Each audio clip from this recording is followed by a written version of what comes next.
Let's talk about something we all use every day, but almost never see: the global financial system. You can think of it as the world's invisible operating system. It's always there, just humming in the background, moving trillions of dollars around the planet. It's how you get your morning coffee. It's how giant companies trade with each other.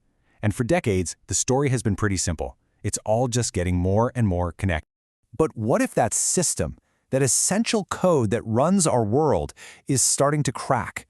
What if the deep geopolitical tensions we see on the news are actually creating fractures in the very foundation of how money moves?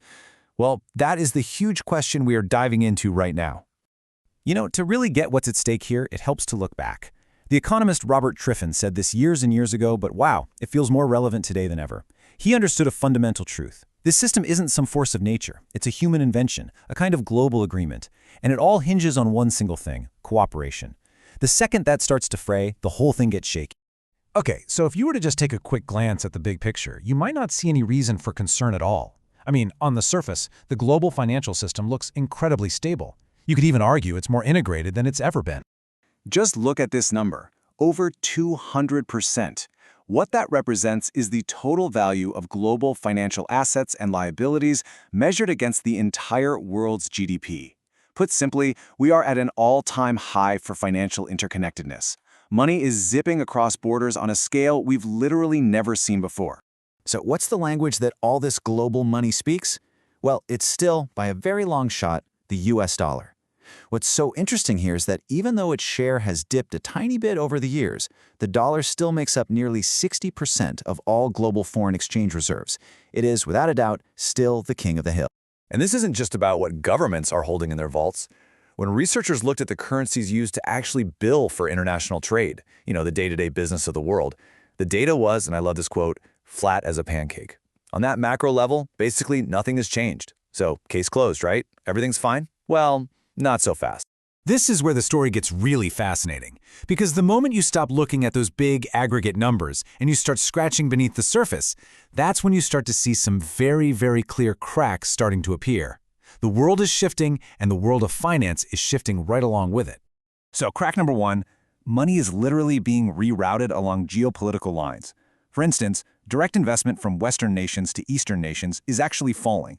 But at the same time, look at the investment between countries that are aligned with the West. That is soaring. We're even hearing brand new terms like friendshoring popping up in corporate earnings calls. This isn't just talk, it's a real measurable shift in where capital is flowing. And wow, this chart right here just perfectly captures the change in mindset. Before 2022, only about 20% of the people managing central bank reserves saw geopolitics as a major risk. Now look at that jump after Russia's invasion of Ukraine. It's 80%. The people managing the world's rainy day funds are fundamentally rethinking what risk even means. And how are they acting on this new view of the world? They're buying gold. And not just a little bit of it, a lot of it. This is no coincidence. It is a very deliberate move to diversify away from the usual reserve currencies, like the dollar or the euro. And it's all driven by this new geopolitical anxiety. It's a flight to an asset that no single country can control. Now, if you want to see the most concrete, undeniable evidence of this fragmentation, you have to look at the plumbing of the system. The actual pipes and wires that move all this money around. This right here is what some are calling the canary in the coal mine. I want you to think about it like an iceberg. When you send money to another country, that transaction is just the tiny tip you see sticking out of the water. But underneath the surface, there's this vast, complex, and overwhelmingly Western-based infrastructure. We're talking about systems like SWIFT that makes it all happen.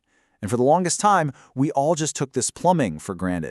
But that all changed when this supposedly neutral plumbing got turned into a weapon. Through financial sanctions, entire countries were effectively cut off from these essential financial pipes. And that sent a massive shockwave across the globe. It was a wake-up call for many nations, making them realize just how dependent they were on Western infrastructure. And it kicked off a race to build alternatives. And you can see the results of that race happening in real time. Just look at the trade between Russia and China. Before the invasion, almost all of their business was billed in dollars or euros. Fast forward to today, and nearly 40% of it is done in their own currencies, completely bypassing the traditional system. This is fragmentation in action. Of course, building an entire alternative financial universe, that takes time.